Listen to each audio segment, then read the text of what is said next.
ఈరోజు అన్ని ప్రముఖ దినపత్రికలో కిషన్ రెడ్డి గారి ప్రెస్ మీటింగ్ ప్రముఖంగా రావడం జరిగింది. నేను ప్రాణహిత చెవెళ్ళ ప్రాజెక్టు తుమ్మడిహట్టి దగ్గర నిర్మించవలసినటువంటి ప్రాజెక్టుకి నేను అడ్డుపడితే నేను రాజీనామా చేస్తానని చెప్పి వారు స్టేట్మెంట్ ఇచ్చారు. అంతా స్టేట్మెంట్ ఇవ్వాల్సినటువంటి అవసరం లేదు కిషన్ రెడ్డి గారికి. ఎందుకంటే ఇది రేవంత్ రెడ్డి గారు ఆడుతున్న నాటకం. అసలు తుమ్మడిహట్టి ప్రాజెక్టు నిర్మాణము గురించేలి మొదటి దశలో ఆలోచించింది వైఎస్ రాజశేఖర రెడ్డి గారు.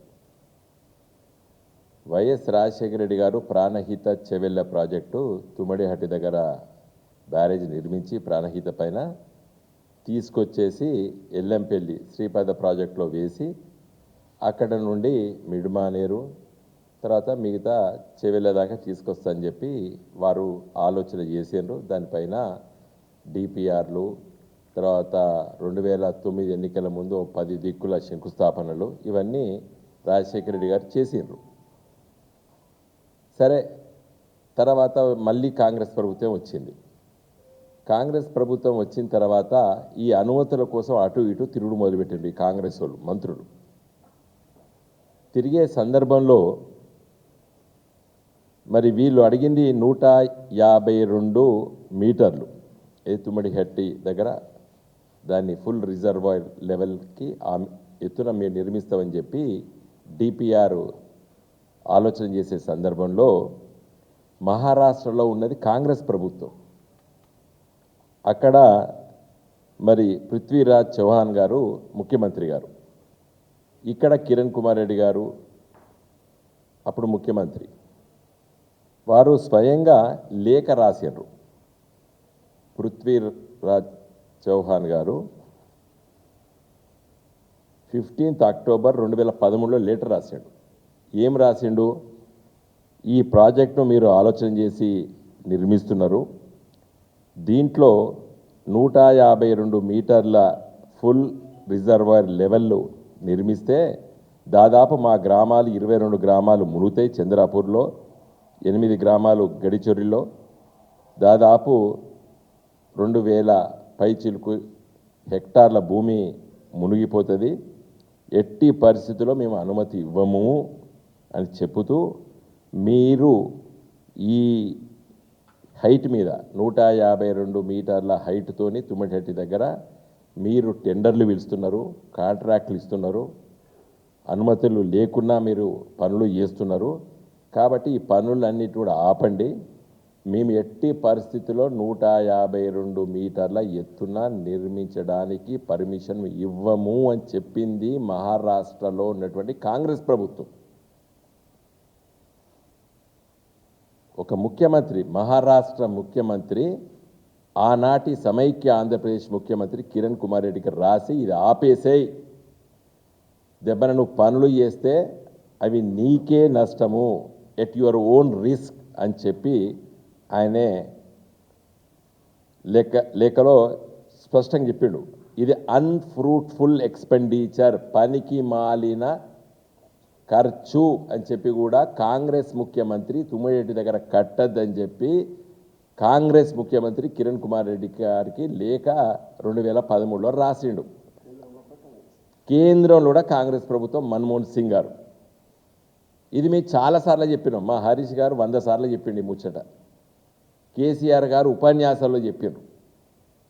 ప్రజలకు తెలుసు ఎవరిని మోసం చేయదలుచుకున్నది ఈనాటి కాంగ్రెస్ ప్రభుత్వం రేవంత్ రెడ్డి గారి నాయకత్వాన్ని. ప్రభుత్వాలు పార్టీలు మారుతాయి కానీ ప్రభుత్వం మారదు. పరిపాలకులు మారుతారు కానీ ప్రభుత్వాలు మారవు. ప్రభుత్వం ఈజ్ ఏ కంటిన్యూస్ ప్రాసెస్.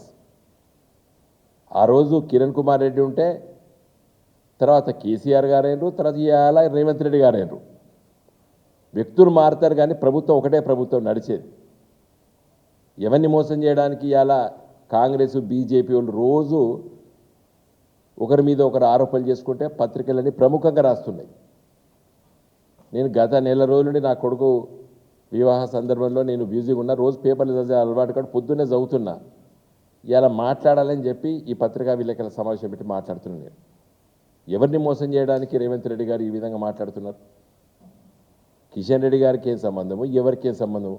ఇది నీకు ఈనాటి ముఖ్యమంత్రి ఫడ్నవీస్కు నువ్వు ఒప్పిస్తే మంచిది. అది ఫడ్నవీస్ గారిని ఒప్పించడానికి కేసీఆర్ గారు ఎంత కష్టపడ్డారో ప్రపంచానికి తెలుసు. 2015 ఫిబ్రవరి 17 కేసీఆర్ గారి పుట్టిన దినము.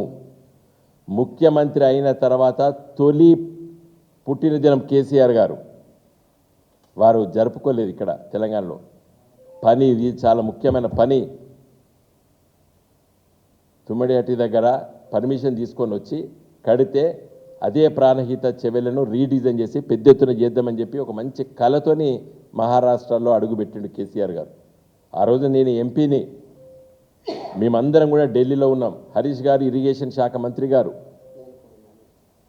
రామన్న గారు ఆ రోజు మంత్రి గారు, మేమందరం ఉన్నవాడ ఢిల్లీలో, బొంబాయిలో ఒక 40-50 మంది ఉన్నాం మేము ఆ రోజు అందరం. 5 రోజులు ఉన్నాం బాంబేలో. గవర్నర్ విద్యాసాగర్ గారి బంగ్లాలో సమావేశాలు పెట్టుకున్నాం. ఎందుకంటే ఆడ అఫీషియల్ గెస్ట్ హౌస్ అక్కడే ఉన్నది ఆ రాష్ట్ర ప్రభుత్వాన్ని. ఇరిగేషన్ సెక్రటరీ, ఇరిగేషన్ మంత్రి, తర్వాత మహారాష్ట్ర ముఖ్యమంత్రి గారు, కేసీఆర్ గారు తెలంగాణ రాష్ట్ర తొలి ముఖ్యమంత్రి గారు, హరీష్ గారు తెలంగాణ రాష్ట్ర తొలి ఇరిగేషన్ శాఖ మంత్రి గారు, మేము ఎంపీలము, మేమందరం కూర్చొని ఆ రోజు ప్రయత్నం చేసినాం. ఫడ్నవీస్ గారు ఒకటే చెప్పిండు, నాడు ఆయన ముఖ్యమంత్రి, నేడు కూడా ఆయన ముఖ్యమంత్రి. ఈ చంద్రాపూర్లో ఈ హైట్తో కడితే ఈ భూములు మునుగుతే నేనే పోరాటం చేసినా, నేనే అరెస్ట్ అయినా, ఎట్టి పరిస్థితుల్లో ఆ హైట్లో పర్మిషన్ ఇవ్వము అని స్పష్టంగా ఫడ్నవీస్ గారు చెప్పుతేనే కేసీఆర్ గారు మళ్ళీ దాన్ని రీడిజైన్ పేరిట ఇలా మేడిగడ్డ, అన్నారం, సుందీల దగ్గర ఇంకా మంచిగా ఆలోచించారు. ఆ తుమ్మిడిగట్ట ప్రాణిత కంచెలి మేడిగడ్డ వచ్చేసరికి ఇంకా ఎన్నో వాగులు, వంతెనలు ఇవన్నీ కలుస్తాయి కాబట్టి ఇంకా నీళ్లు ఇంకెక్కువ లభ్యత ఉందని చెప్పి మేడిగడ్డ దగ్గర ఆలోచన చేసారు. అది ఒక నెక్స్ట్ సబ్జెక్ట్. కానీ నిన్న మొన్న వారం రోజుల నుంచి ఏమే పర్మిషన్ కావాలి, పర్మిషన్ ఇవ్వలేదు. మళ్ళీ ఇలా బీజేపీ రామచంద్రరావు గారు నిన్న ఏం మాట్లాడతాడనే, అసలు ఈ రేవంత్ రెడ్డి గారు పర్మిషన్ కోసం లేఖనే రాయలేదు ఫడ్నవీస్ గారు అని అదొక వార్త. ఇక ప్రజలు పిచ్చోళ్ళమా మేము రోజు ఈ అబద్ధాలు మాట్లాడుకుంటా అంటే వినడానికి? What is this? ఓ విధంగా న్యూసెన్స్ ఇది. ఒక బాధ్యతాయుతమైనటువంటి ముఖ్యమంత్రి గారు, you can choose friends but not the neighbours అని ఇంగ్లీష్లో సామెత ఉన్నది. మహారాష్ట్ర ఇళ్ళకాలం నీబరే. అది భూమి ఉన్నంత కాలం, భూలోకం ఉన్నంత కాలం తెలంగాణ పక్కకు మహారాష్ట్ర ఉంటుంది. అక్కడ ఎట్లా సామరస్యంగా ఆలోచించాలి. ఘర్షణపూరితంగా ఎట్లా పోతాడు రేవంత్ రెడ్డి గారు? పర్మిషన్ ఇస్తలేరు ఈ ప్రభుత్వం ఆ ప్రభుత్వాన్ని. మేము ప్రయత్నం చేస్తాం, కాదు వీలు కాదని చెప్పి రాష్ట్ర ప్రభుత్వం, మహారాష్ట్ర ప్రభుత్వం చెప్పింది. దానికంటే ముందు మీ పార్టీ కాంగ్రెస్ ముఖ్యమంత్రి 2013లో చెప్పిండు, ఎట్టి పరిస్థితిలో 152 మీటర్లతో కట్టడానికి వీలు లేదు, ఇన్ని గ్రామాలు మునుగుతాయి, నువ్వు ప్రాణహిత చెవెళ్ళ టెండర్లు పిలుస్తున్నావు, అది అన్ఫ్రూట్ఫుల్ ఎక్స్పెండిచర్ అని రాసిండు ఇక్కడ. ఆ డబ్బు వృధా అవుతుంది అని చెప్పి కిరణ్ కుమార్ రెడ్డి గారికి లేఖ రాశాడు. దయచేసి పత్రికా మిత్రులు, మీకు అందరికీ తెలుసు, చాలా సందర్భాలు మీకు చెప్పిన కొత్త విషయం కాదు, కానీ ఇది ఒక్కటి రేపు ప్రింట్ చేయండి పేపర్లలో. దయచేసి ప్రజలకు అర్థమవుతుంది కదా. తుమ్మడిహట్టిని మొదటిగా వ్యతిరేకించింది కాంగ్రెస్ ప్రభుత్వం, మహారాష్ట్ర కాంగ్రెస్ ప్రభుత్వం, ఢిల్లీలో సోనియమ్మ ప్రభుత్వం, మన్మోహన్ సింగ్ గారు. రోజు ఇదేంది, ఒక టైం అడుగుతాడు, టైం ఇస్తలేడు, నేనెవరు టైం తీసుకోవడానికి, మన కిషన్ రెడ్డి గారు అసలు ఈయన లేఖనే పెట్టలేదని చెప్పి రామచంద్రరావు గారు. పోయిన ఏడాది జూన్ మాసంలో బండి సంజయ్ గారు నేను 2 మాసాల్లో తీసుకొస్తా పర్మిషన్ అని చెప్తే, నేను ఇదే పత్రికా విలేకరుల సమావేశంలో 2 నెలలు కాదు 6 నెలలు టైం ఇస్తానా, ఏడాది అయింది, నేను ఏడాది నుంచి మాట్లాడలేదు. బండి సంజయ్ పర్మిషన్ పట్టుకొస్తాను, ఎందుకు పట్టుకొస్తలేమని కూడా అడగలేదు నేను, ఎందుకంటే ఆ పర్మిషన్ పట్టుక రాడు అని నాకు తెలుసు. నేను ఇవాళ కూడా మాట్లాడకపోదును, కేవలము రామచంద్రరావు గారు, ఈయన రేవంత్ రెడ్డి గారు పర్మిషన్ పెట్టలేదని ఆయన అనడం, కిషన్ రెడ్డి గారిని రాజీనామా చేస్తే అని వారనడం ఇవన్నీ ఎందుకు? మళ్ళీ చివరిగా చెప్తున్నా, రేవంత్ రెడ్డి గారికి మేడిగడ్డనే దిక్కు. మళ్ళీ చెప్తున్నాను, కాళేశ్వరం ప్రాజెక్టే ఇట్ ఈస్ ఇన్ఎవిటబుల్. కేసీఆర్ గారి నాయకత్వాన ఆ రోజు మాలాంటి వాళ్ళము ఢిల్లీలో సిడబ్ల్యూసి దగ్గరికి, చాలా సీనియర్ ఇంజనీర్స్ దగ్గరికి డిస్కస్ చేసి చేసి చేసి చేసి చేసి that is the best location అని చెప్పి ఆలోచన చేసి అడగట్టినాం.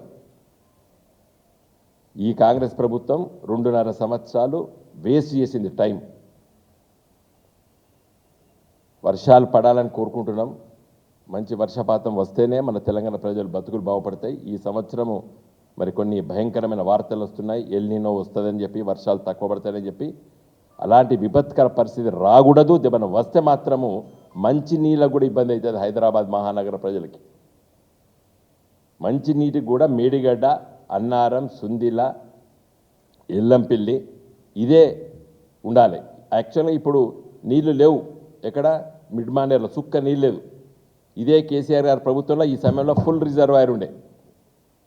ఈ సమయంలో కేసీఆర్ గారు ముఖ్యమంత్రి ఉన్నప్పుడు మిడ్ మానేర్లో ఫుల్ వాటర్ లెవెల్ ఉండే. కారణం ఏంటంటే ఎండాకాలంలో మేడిగడ్డ దగ్గర నీళ్ళు పోతే వాటిని అన్నింటినీ కాపాడుకొని లిఫ్ట్ ఇరిగేషన్ వల్ల నింపుకుందాము, ఎల్ఎండి నింపుకుందాము, మిడ్ మానేర్ నింపుకుందాము. వర్షాలు పడితే పొర్లిపోయేది. ఇప్పటికి కూడా మరి ఇవాళ ఒక పేపర్లో చూసినా, నేను మేడి దగ్గర ఏదో పనులు చేస్తానని. ఇది 2 ఏళ్ల కింద ఏనుండే రేవంత్ రెడ్డి ప్రభుత్వం వచ్చిన వెంటనే బదనాం చేయడానికి, కేసీఆర్ బదనాం చేయడానికి. ఇంకొకటి తర్వాత 2-3 వర్షాలు కొట్టుకపోతా అనుకున్నాడు. నిజంగా కొట్టుకపోలేదు, గింత కూడా కదలలేదు. అది ఒక్కసారి కుంగింది తప్పితే కొట్టుకపోలేదు. ఆ కొట్టుకపోతాను చూసిండు, కానీ అది నిలబడ్డది గట్టిగా. ఇంకా ఇప్పుడు రిపేర్లు పెట్టిండు. ఈ రిపేర్లు ఏదో 2 ఏళ్ల కింద పెట్టనుండే రేవంత్ రెడ్డి గారు. పెడితే ఈ విపత్కర పరిస్థితులు దెబ్బని దురదృష్టవశాత్తు వస్తే ప్రజలకు ఇబ్బందులు ఉండకపోవు, నాట్లేయడానికి నీళ్లుండు. ఇప్పుడు జూన్ జూలై మాసంలో మొదటి దశలో నాట్లు వేసుకుందరు ప్రజలు వర్షాలు పడిన వెంటనే. ఎందుకంటే మంచి బ్రహ్మాండంగా మిడ్ మానేర్, ఎల్ఎండిలో నీళ్లుండు, మళ్ళీ మల్లన్న సాగర్లో ఉండు, కొండపోచంలో ఉండు. సరే, ఏదేమైనప్పటికీ కూడా నేను ఇవాళ పత్రికా విలేకరుల సమావేశం పెట్టిందంటే, తుమ్మిడి హట్టిని మొదటిగా వ్యతిరేకించింది కాంగ్రెస్ ప్రభుత్వం, మహారాష్ట్ర ప్రభుత్వం వ్యతిరేకించింది. ఆ కాంగ్రెస్ ప్రభుత్వం ఉన్నప్పుడే తెలంగాణలో కూడా కేసీఆర్ గారు ముఖ్యమంత్రి అయ్యారు, హరీష్ గారు ఇరిగేషన్ శాఖ మంత్రి అయ్యారు. మహారాష్ట్రలో కాంగ్రెస్ ప్రభుత్వం ఉన్నప్పుడే హరీష్ గారు అక్కడికి వెళ్ళిండ్రు, మహారాష్ట్రకి వెళ్ళి అక్కడ ఇరిగేషన్ మంత్రి గారితో మాట్లాడితే ఇంకా మాకు ఒక 3-4 నెలల కూడా ఎన్నికలు వస్తున్నాయి, ఎన్నికల తర్వాత చూసుకుంటామని చెప్పేసి వాళ్ళు నిర్ణయం తీసుకోకపోతే మేము మళ్ళీ వాపసు వచ్చిండ్రు హరీష్ గారు. ఆ రోజు మేము ఎంపీలం. ఎన్నికలు అయినాయి, కాంగ్రెస్ ఓడిపోయింది, బీజేపీ అధికారంలోకి వచ్చింది. బీజేపీ అధికారంలోకి వచ్చిన తర్వాత మళ్ళీ మరి కేసీఆర్ గారు మొదటి ముఖ్యమంత్రి అయిన తర్వాత తొలి సంవత్సరం వారి పుట్టిన దినమే మేము ఆడ మహారాష్ట్రలో గడుపుకున్నాం. మేము అందరం కలిసి ఆ రోజు అక్కడ ఉండి ప్రయత్నం చేస్తే ఫడ్నవీస్ గారు ఎట్టి పరిస్థితుల్లో నేను ఇవ్వను, ఎందుకంటే నేనే దాని వ్యతిరేకంగా పోరాటం చేసిన, జైళ్ళ పాలైనా, ఆ 152 మీటర్స్ ఇవ్వమని చెప్పారు. పోనీ నేను కొంచెం అనుకున్న అప్పుడప్పుడు నిర్ణయాలు మారుతాయి కదా, ఈయన ఏమన్నా మళ్ళీ ప్రయత్నం చేస్తుండొచ్చు, వస్తుండొచ్చు, దేవుడు మహారాష్ట్ర ప్రభుత్వం పునరాలోచించింది కావచ్చు, 152 కడుతుండొచ్చు, కడితే మంచిదే కదా, ఎవడొద్దంటాడు. కానీ ఇంటర్వ్యూ కూడా దొరుకుతలేదు. అడుగుతలేడు ఈయన. అడిగితే ఆయన ఇయ్యాడు, ఇచ్చిన పని కాదని తెలుసు. ఎందుకు పోతలేడు రేవంత్ రెడ్డి గారు? ఎందుకు అడగలేదు? నిజంగా ఇంటర్వ్యూ అడిగితే ఆయన టైం ఇస్తే పోతే ఫెయిల్ అయిపోతాడు.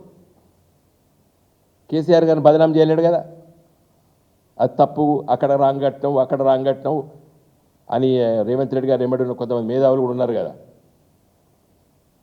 పట్టుకరాని పర్మిషన్ వచ్చి కట్టండి, ఎవడొద్దంటాడు. కాబట్టి దయచేసి ఇప్పటికైనా పత్రికా మిత్రులు కోరేది ఏంటంటే, ఈ 2013లో కాంగ్రెస్ ప్రభుత్వం వ్యతిరేకించింది, మహారాష్ట్ర ప్రభుత్వం ఇవ్వమని స్పష్టంగా చెప్పిండ్రు. డబ్బులు వృధా ఖర్చు, అన్ఫ్రూట్ఫుల్ ఎక్స్పెండిచర్ పెట్టకండి తుమ్మడి హట్టి దగ్గర అని చెప్పి కూడా వాళ్ళ కాంగ్రెస్ ముఖ్యమంత్రి లేఖ రాసిండు. ఈ లేఖ కూడా పత్రికా విలేకరులకు అందరికీ మళ్ళొక్కసారి పంపిస్తాం. మళ్ళొక్కసారి అంటున్నా, ఇదివరకు మీకు చాలాసార్లు పంపించినాం, మీరు రాసిండ్రు కూడా. మళ్ళొక్కసారి ఈ సమయం, ఎందుకంటే ఒక కేంద్ర మంత్రి, క్యాబినెట్ కేంద్ర మంత్రిని రాజీనామా అంటాడు, చేయనంటాడు. ఒక రామచంద్రరావు గారు అసలు ఈయన ఇంటర్వ్యూ అడగలేదు, మన రేవంత్ రెడ్డి గారు అని రామచంద్రరావు గారు బీజేపీ ప్రెసిడెంట్ అంటున్నాడు. రేవంత్ రెడ్డి గారు నాకు ఇంటర్వ్యూ ఇస్తలేడని ఈయన అంటాడు. దీంట్లో ఎవడు నిజము ఎవడు అబద్ధం అనేది తెలుస్తలేదు. కాబట్టి దయచేసి ఈ చర్చకు ఫుల్ స్టాప్ పెట్టండి. నువ్వు పోతావా పోవా, పోతే నీకు పర్మిషన్ వస్తుందా రాదా, రాదు అంటావు ఇంక ఏం చేయాలో అది ఆలోచించు.